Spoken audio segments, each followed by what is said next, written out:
Mas, kau rekam kah sudah Rika? Oke, baiklah. Udah terikat kan? Ya, ya. Assalamualaikum warahmatullahi wabarakatuh. Kami dari kelompok keempat akan mempresentasikan tugas manajemen industri hasil perikanan. Sebelum itu, izinkan saya memperkenalkan nama. Saya atas nama Muhammad Randi Edi Putra. Saya atas nama Rika. Saya atas nama Agustin Zahra Nur Putri. Saya Muhammad Said Ibrahim. Saya Muhammad Iswan. Saya Muhammad Aldi. Saya Azam Fadlia. Kami akan mempresentasikan perilaku konsumen dan proses pemasaran. Kedua, pengembangan produk dan penetapan harga. Ketiga, promosi dan distribusi. Pertama, perilaku konsumen dan proses pemasaran yang akan dipresentasikan oleh Muhammad Iswan. Baiklah, saya akan mempresentasikan pengertian pemasaran. Menurut Kotler 2003, manajemen pemasaran merupakan seni dan ilmu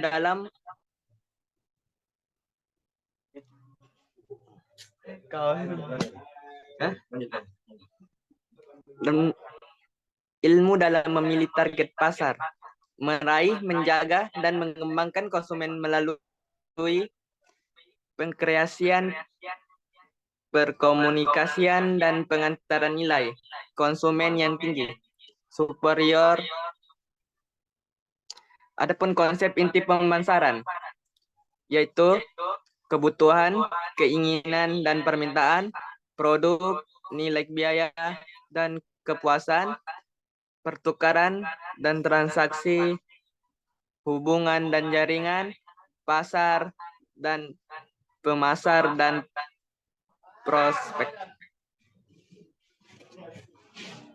Adapun pengertian perilaku konsumen.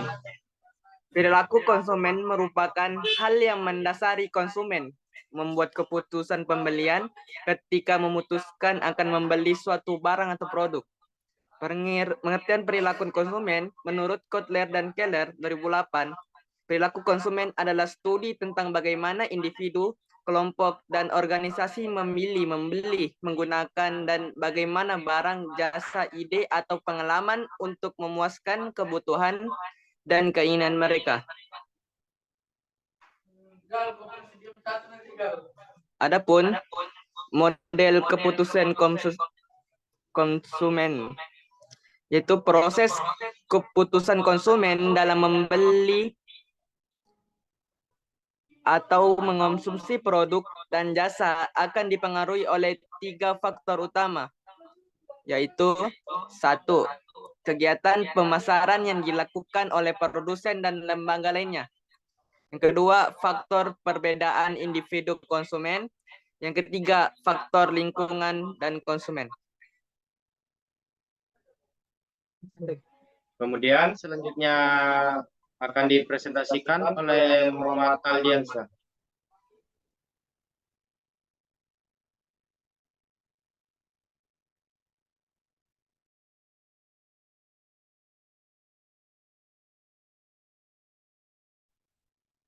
Perilaku konsumen. Dalam pemasaran, pemahaman perilaku konsumen dibedakan antara kebutuhan atau need dengan keinginan atau want. Jenis kebutuhan dapat diklasifikasikan dalam 2 jenis kebutuhan, yaitu 1. Kebutuhan dasar manusia atau basic human requirement seperti makanan, minuman, pakaian, dan papan. 2. Kebutuhan tambahan strong needs seperti rekreasi, pendidikan, transportasi, dan hiburan.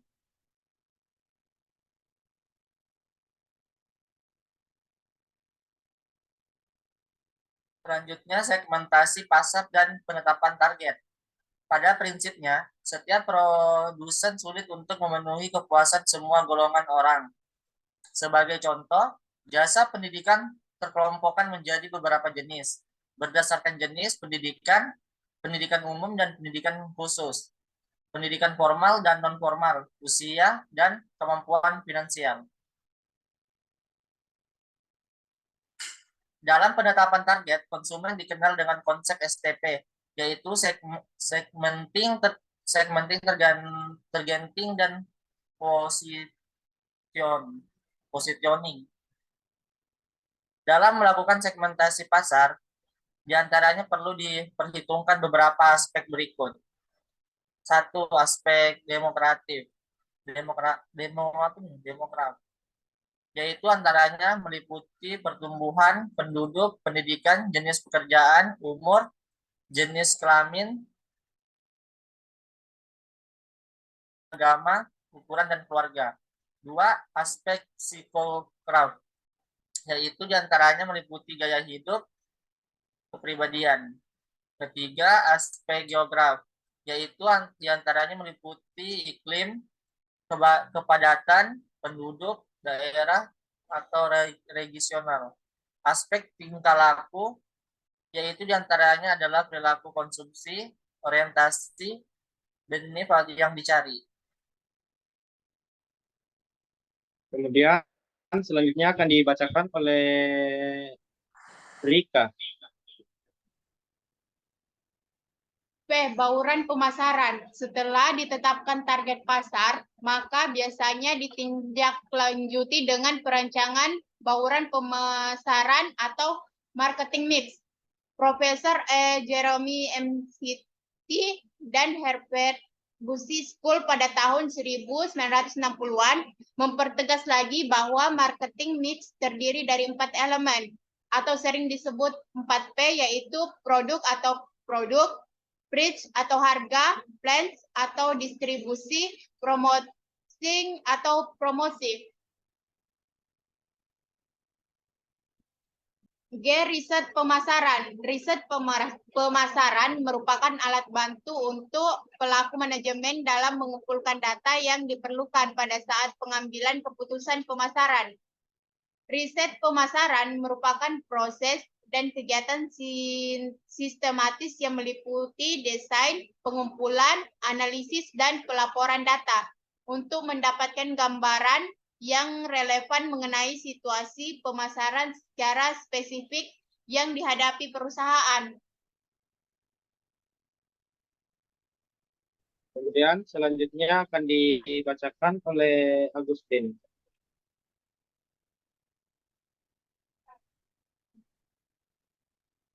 Peranan riset pemasaran.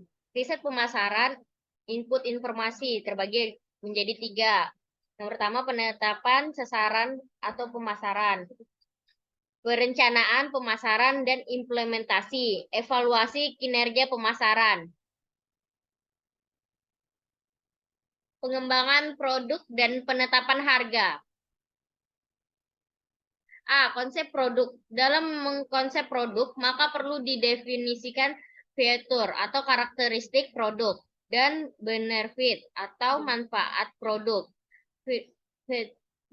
Fitur adalah kualitas baik yang bersifat tangible maupun intangible, di mana bersifat menyatu atau built into dalam produk. Sedangkan benefit adalah manfaat dari fitur yang ditawarkan. B. Bauran produk. Bauran produk atau produk mix adalah sejumlah produk yang perusahaan atau pelaku bisnis tawaran.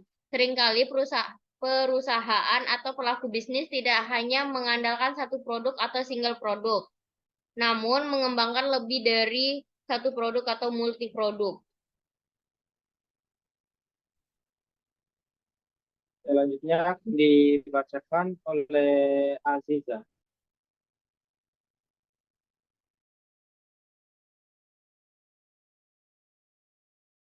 C. Siklus hidup. Terdapat 4 fase siklus hidup produk, yaitu perkenalan atau introduction.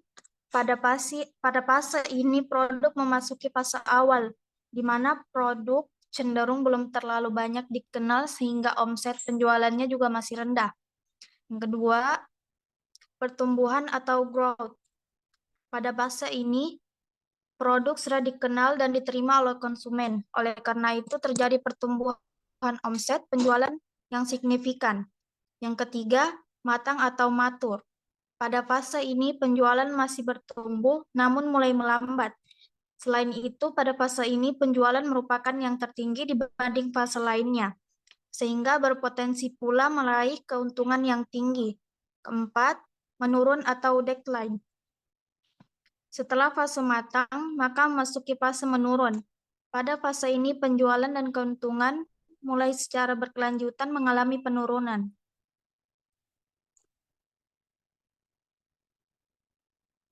D. Perencanaan produk dan proses pengembangan. Terdapat 5 tahapan utama dalam perencanaan produk dan proses pengembangan, yaitu pertama, idea stage atau tahapan ide, kedua, context stage, tahapan konsep, 3, product development stage, tahapan pengembangan produk, 4, test marketing stage, tahapan tes pemasaran, 5, commercialization atau komersialisasi. E. Identitas produk. Dalam pemasaran, selain pengembangan produk juga diperlukan adanya penetapan identitas produk. Dengan adanya identitas produk, maka konsumen akan lebih mudah mengingat dan mencarinya kembali ketika akan membeli. Apalagi bila banyak produk yang menjadi saingannya. 3 hal yang penting dalam pemberian identitas produk adalah pemberian merek atau branding, pengepasan atau packaging, dan pemberian label atau labeling.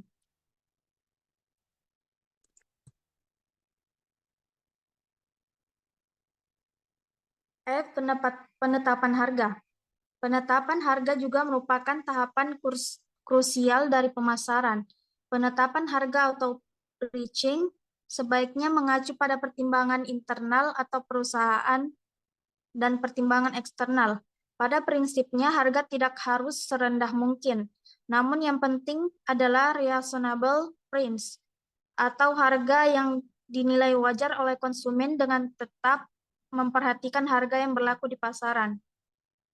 Selanjutnya akan dibacakan oleh Muhammad Said Ibrahim. G. Metode penetapan harga. 1. Pendekatan penawaran permintaan. Pendekatan ekonomi yaitu penawaran dan permintaan dapat dipergunakan dalam penetapan harga untuk mendapatkan profit yang optimal. Kedua, pendekatan biaya. Pada tataran praktis seringkali sulit mendapatkan gambaran kurva permintaan dan penawaran secara akurat. Promosi dan distribusi.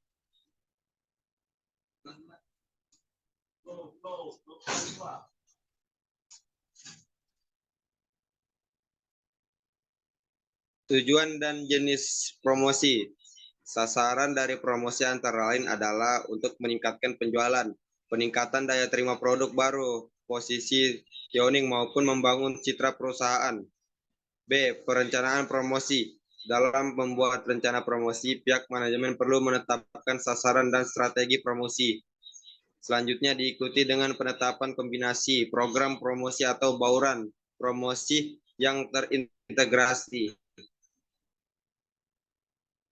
Pengembangan secara rencana promosi. 1. Sasaran promosi. 2. Strategi promosi. Dan 3. Bauran promosi.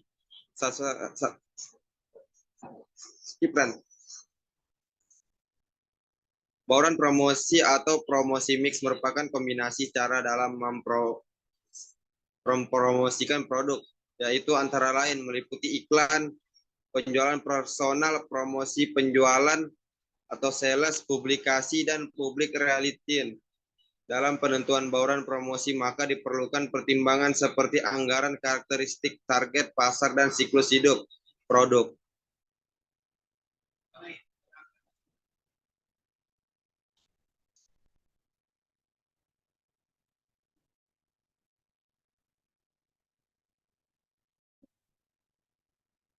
Selanjutnya, iklan, advertising.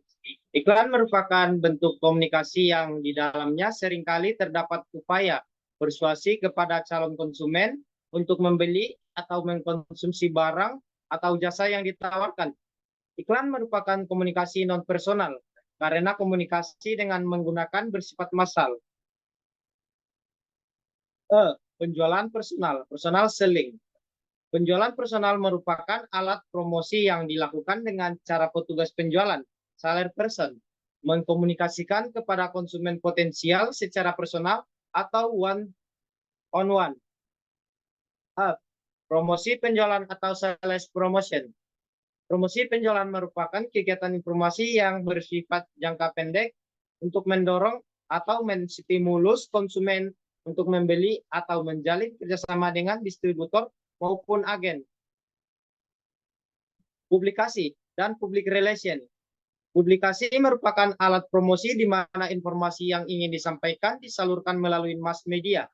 Sedangkan public relation merupakan publikasi oleh perusahaan untuk memperjelaskan goodwill perusahaan.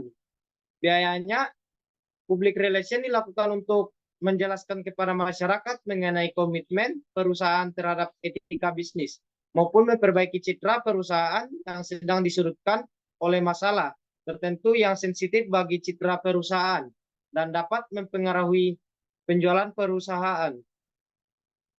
Sekian, terima kasih dari kelompok 4. Kurang lebihnya mohon dimaafkan. Oke.